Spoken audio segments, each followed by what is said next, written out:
Enséñame, Señor, tu senda, y haz que por ella pueda siempre andar. Permíteme, pues, que la aprenda, y que tu amor me alumbre sin cesar. Camino de santidad, con el hermano Omar Duaret. Isaías 35:8 dice: y habrá allí calzada y camino, y será llamado camino de santidad. El que anduviere por este camino, por torpe que sea, no se extraviará. Sosténme tú, Señor, guíame tú, Señor, por el camino de la eternidad. Sosténme tú, Señor, guíame tú, Señor, quiero alcanzar la gran felicidad.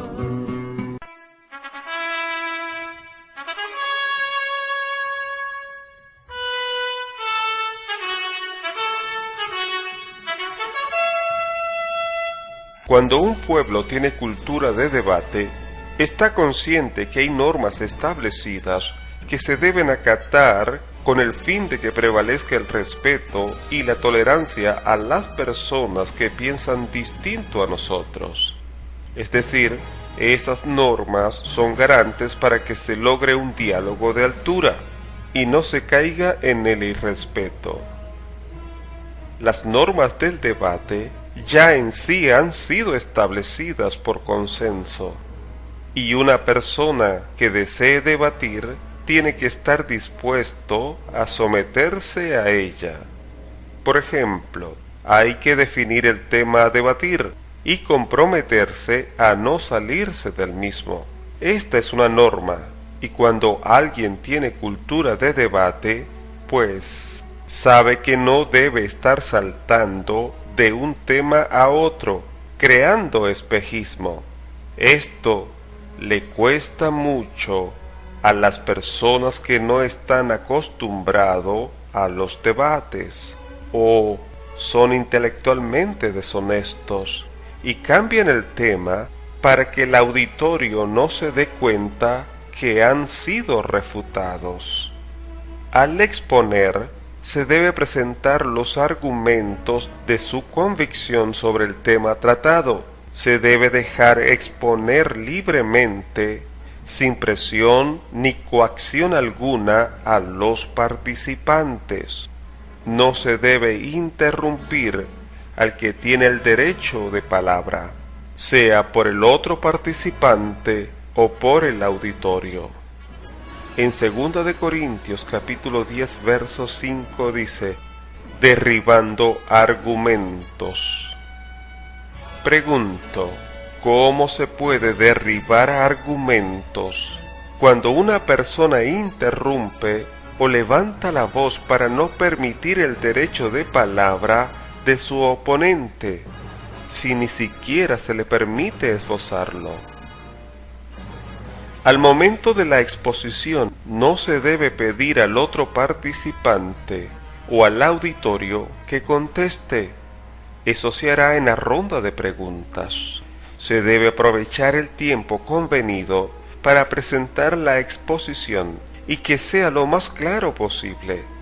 Ese tiempo convenido es el mismo para todos los participantes. Si hay ronda de preguntas, debe haber las mismas condiciones de igualdad. Debe haber un cierre luego de la ponencia y la ronda de preguntas. Hay que acordar el tiempo del mismo. El auditorio debe comprometerse a no inferir en el debate. Por más celo que tenga, debe guardar silencio y estar solo como espectadores. Por ello, debe elegirse la persona o personas que van a estar en el debate y solo ellos tienen libertad de expresarse. Estas son normas básicas, elementales, que cualquier persona que desee debatir debe tener presente. En un debate, uno puede hacer con el argumento 3 cosas. Primero, omitirlo. Segundo, atacarlo. Tercero, refutarlo. Esto es un término totalmente académico. Esto lo entienden muy bien las personas de estudios de nivel universitario, especialmente las personas que estudian la dialéctica, la retórica, como por ejemplo los abogados, aunque hay otras ramas que se encargan de estudiar también la argumentación. Tengo el deber de explicar sobre estos 3 puntos para que todos los comprendamos con mayor facilidad. El argumento es el razonamiento que se emplea para probar o demostrar una proposición, o bien para convencer a alguien de aquello que se afirma o se niega. Generalmente está acompañado con evidencias, pruebas que la respaldan. Cuando alguien presenta un argumento, entonces se puede hacer 3 cosas: omitirlo, atacarlo o refutarlo. Analicemos los 3 casos.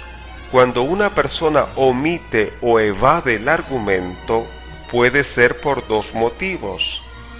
Primer motivo, que está de acuerdo con el argumento. Hay un adagio popular que dice: el que calla, otorga. Segundo motivo, porque no tiene palabras o no puede responder el argumento, porque le es contundente y se haya desarmado ante su fuerza. El segundo punto es atacar el argumento. Cuando una persona ataca el argumento, es algo incorrecto, indebido en el mundo académico e intelectual. Es considerado deshonesto. Es lamentable ver o escuchar a líderes atacar a sus contrincantes en el ruedo político o cualquier área. Si tuviéramos una cultura de debate, sabríamos reconocer y alejarnos de las personas que atacan el argumento. El argumento se ataca poniendo en entredicho la conducta moral, condición mental, entre otros, del opositor, como por ejemplo diciendo que esa persona está loca, que es ladrona, o cualquier cosa que escandalice y menoscabe al exponente, no al argumento, o caricaturizando el argumento con el fin que sea menospreciado. Eso es de personas astutas, taimadas, no de personas sabias. Eso no refuta nada. Eso distrae para que el auditorio no se entere que han sido refutados o que no pueden responder a la fuerza del argumento. A ello se le llama espejismo. Una vez escuché una máxima que lamentablemente no la guardé, pero puedo parafrasearla porque no olvido su sentido. Dice: desgraciada la nación que toma por sabio al hombre astuto. Cuando una persona ataca el argumento, no es honesta, es todo lo contrario, es una persona sin escrúpulo, sin sentido de honorabilidad. Obliguemos a nuestros líderes en todas las esferas a tener valores. Obliguémosle a demostrar que son pensantes constructivos, que presenten proyectos, planes de gobierno bien trazados y acordes con nuestra realidad, que traten con respeto a su oponente. No nos dejemos llevar simplemente por ideología, pasando por alto los valores morales como si fueran secundarios. Todo líder que practique el atacar el argumento no se le debe seguir, al punto que atacar el argumento está dentro de las falacias. Hay eruditos que proponen una definición pragmadialéctica en las que las falacias se conciben como violaciones de las reglas de la discusión. Así, por ejemplo, si una regla de la discusión es no atacar al oponente a nivel personal, se sigue que todo argumento ad hominem es falaz. Las falacias son argumentos que parecen válidos, pero no lo son. Algunas falacias se cometen intencionalmente para persuadir o manipular a los demás, mientras que otras se cometen sin intención debido a descuido o ignorancia. En ocasiones, las falacias pueden ser muy sutiles y persuasivas, por lo que se debe poner mucha atención para detectarlas. Aquí enumero unos tipos de falacia, aunque hay muchas más, pero por el tiempo no se pueden enumerar todas. El argumento ad hominem, de latín argumento al hombre o argumento contra el hombre, es la falacia del ataque personal. Consiste en replicar al argumento atacando o dirigiéndose a la persona que realiza el argumento más que a la sustancia del argumento. Esto es, afirmar que X persona es falsa atacando a la persona que la afirmó en lugar de dirigirse a la veracidad del argumento. Esa falacia consiste en responder a un argumento o a un hecho apelando a una característica o alguna creencia de la persona que hace el argumento, o a una tergiversación de la persona, en lugar de dirigirse a la sustancia del argumento mismo del opositor. Al hacer esto, el proceso de probar o refutar algún argumento es ignorado, porque la atención ha sido desviada del tema. No se ocupa de la validez del argumento, sino hacer una crítica moral al interlocutor. En este último caso, la falacia consiste en evadir el tema, dando solo una opinión no relevante sobre la moralidad del otro, subjetiviza la veracidad o falsedad de una afirmación en la clasificación de un individuo. Cuando Charles Darwin expuso la teoría de la evolución, teoría que como creyente no comparto, él fue atacado con una caricatura, donde se mostró como un simio en la revista Hornet. Esta caricatura consiste en una apelación al ridículo, una forma de argumento ad hominem. Eso no refutó nada sobre el tema en sí, sobre la teoría de la evolución, sino que se encargó de distraer el tema apelando en ridiculizar a Charles Darwin. Luego, he visto personas cristianas, creyentes, que de manera respetuosa han debatido los argumentos de la teoría de la evolución. Esa es la forma correcta, concentrarse en el tema a tratar. Otro tipo de falacia para atacar el argumento es el argumento tu quoque, en el que se desvelan trapos sucios del adversario. Por ejemplo, una persona le dice a otra: dices que este hombre es inocente, pero no puede ser creíble, porque tú también eres un criminal. Allí se está empleando el argumento tu quoque, porque se está desvelando los trapos sucios o el pasado de su opositor.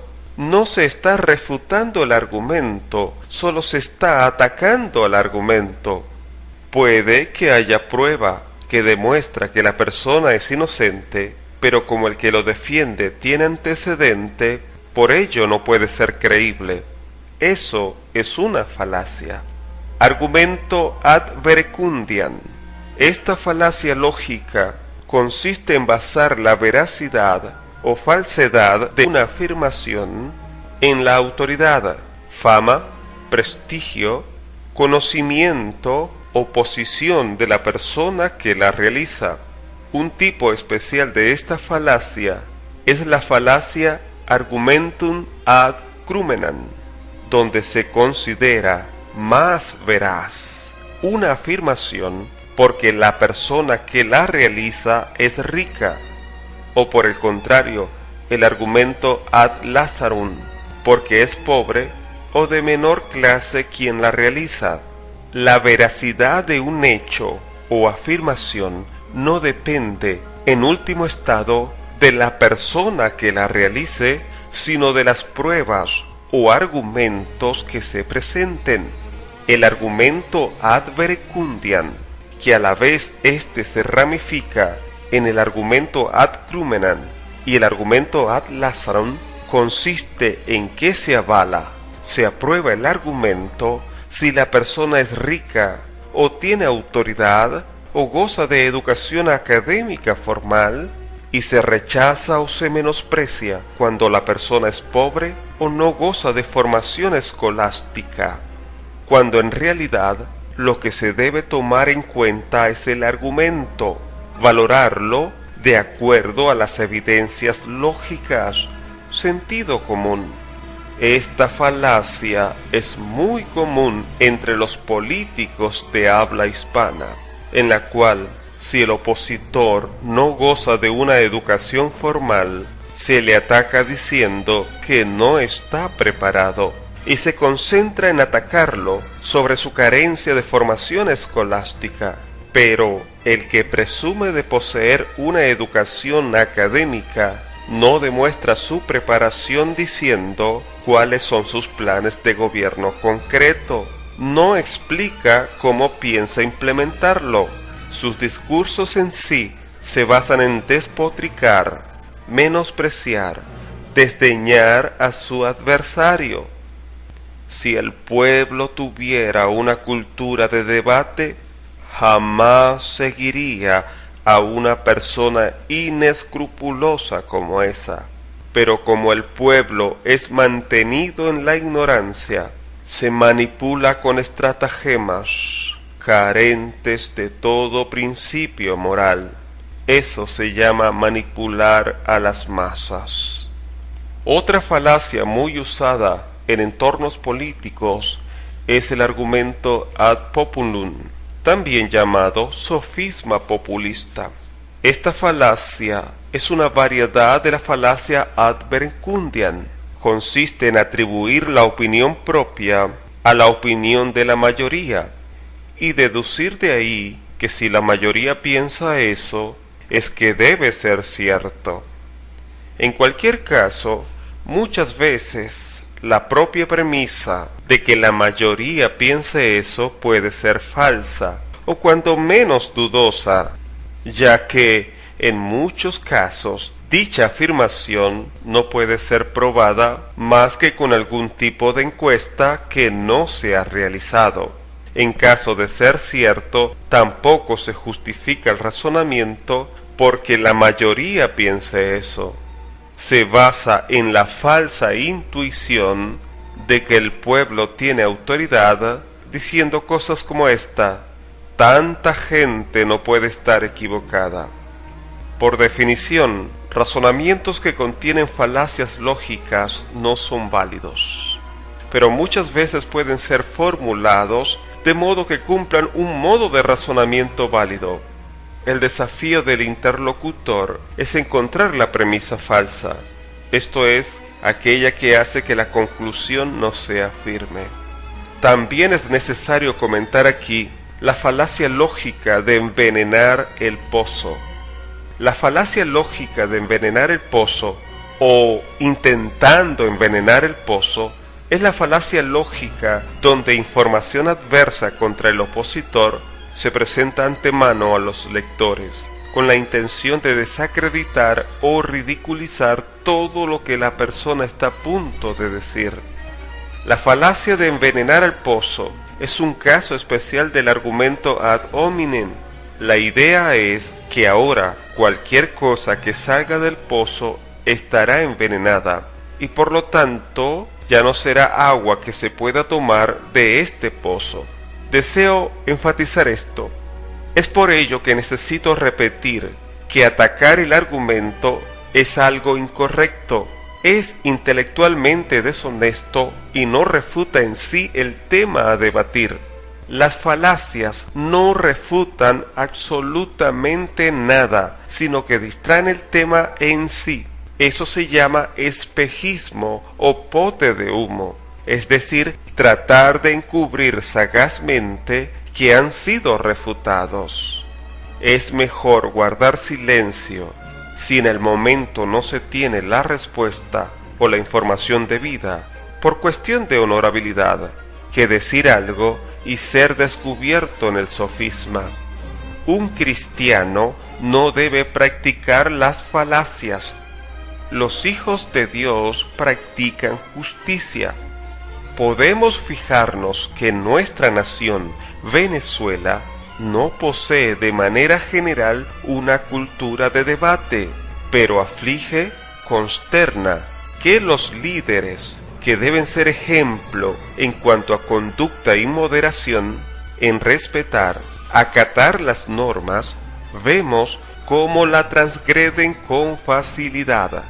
Se supone que nuestros líderes deben ser los más capacitados, más aptos, personas que la razón es su bandera, su estandarte, que están alejados por el bienestar de la nación de cualquier tipo de violencia, porque aman y le duelen los conciudadanos.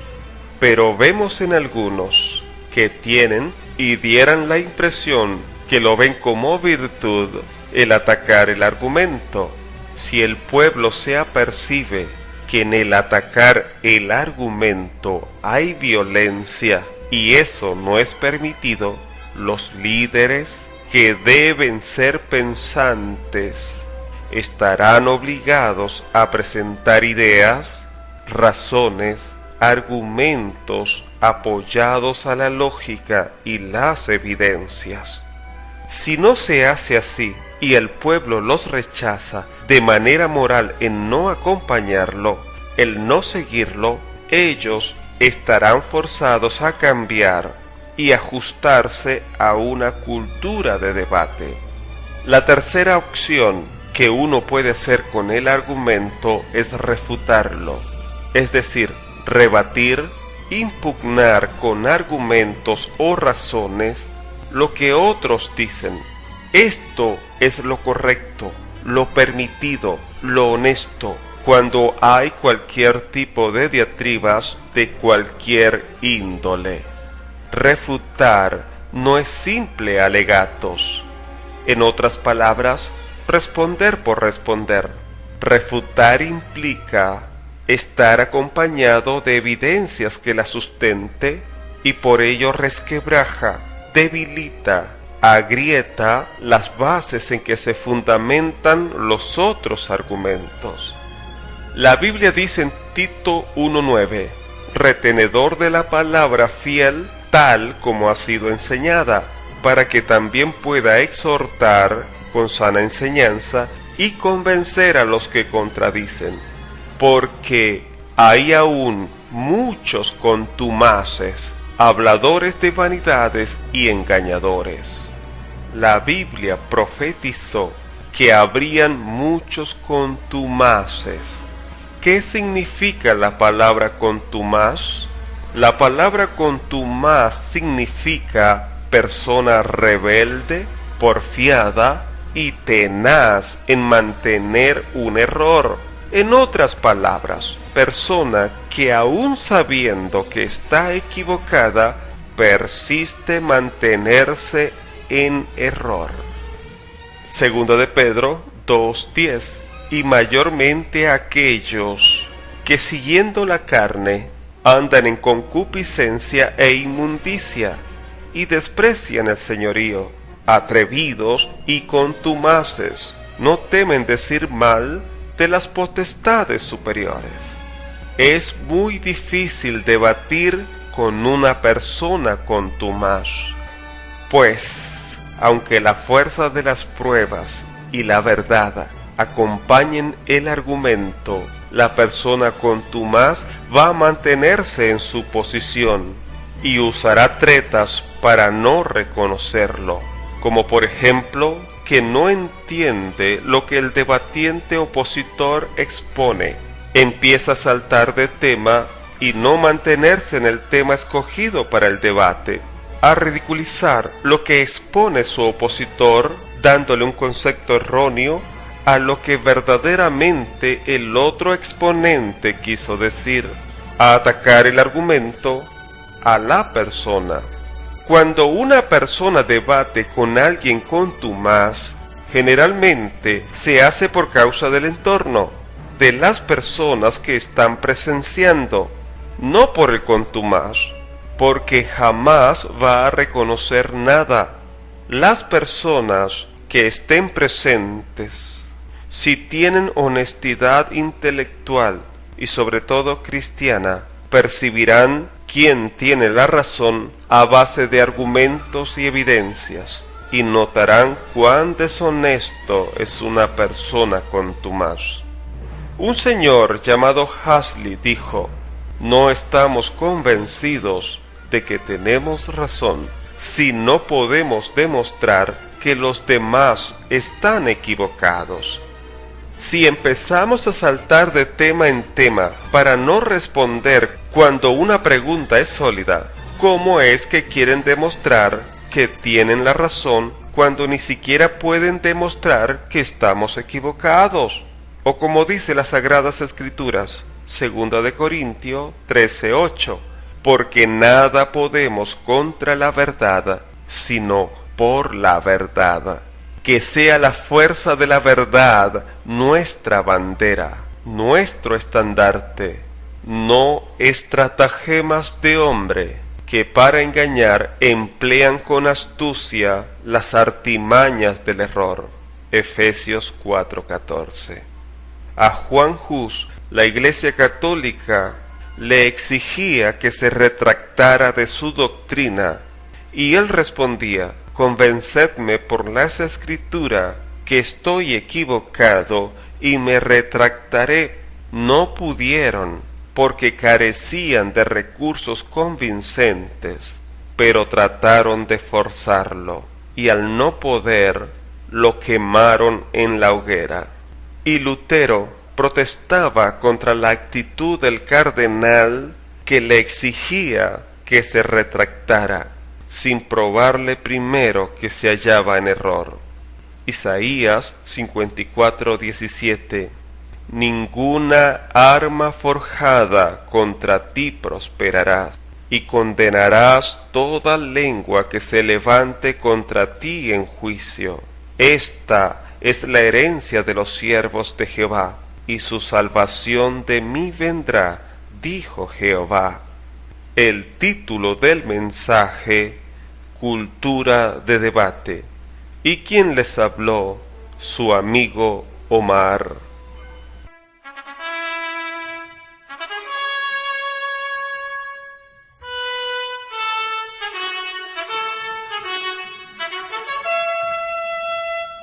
Si usted desea comunicarme una inquietud o extenderme un saludo, puede hacerlo a mi dirección electrónica omarduaret@gmail.com. Omar Duaret en minúscula y todo unido. Duaret termina en T, D-U-A-R-E-T. omarduaret@gmail.com.